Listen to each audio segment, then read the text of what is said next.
Exiting the station, a guide to understanding and using the phrase. Hello, everyone, welcome back to our channel.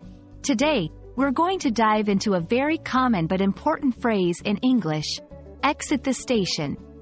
Whether you're traveling, living in an English-speaking country, or just keen on enhancing your English skills, understanding and using this phrase correctly can be incredibly useful. So, let's get started. Exit the station might seem straightforward, but it's packed with meaning. To exit means to leave a place, and a station could be a train station, bus station, or any similar transit point.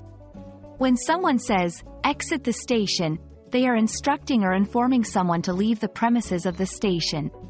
It's commonly used in public transport announcements, directions, or when giving instructions to someone. Everyday conversations. Can you call me once you exit the station? I'll pick you up. After you exit the station, turn left for the taxi stand. Announcements. Please have your tickets ready as you exit the station. For safety, do not run as you exit the station. Directions. Exit the station and walk 2 blocks north to reach the museum. To find the hotel, exit the station and take the first right. Mistake. Confusing exit with entrance. Incorrect. Enter the station to leave. Correct.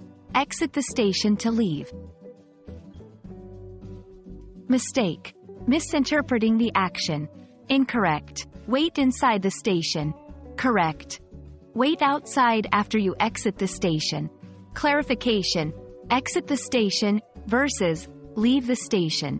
Both phrases are often used interchangeably and mean the same thing. We hope this video has shed light on the phrase, exit the station. Remember, it's all about context and understanding the action of leaving a place. Use it confidently in your conversations, especially when traveling or giving directions. Thanks for watching, and don't forget to like and subscribe for more English language tips. Happy learning, and see you in the next video.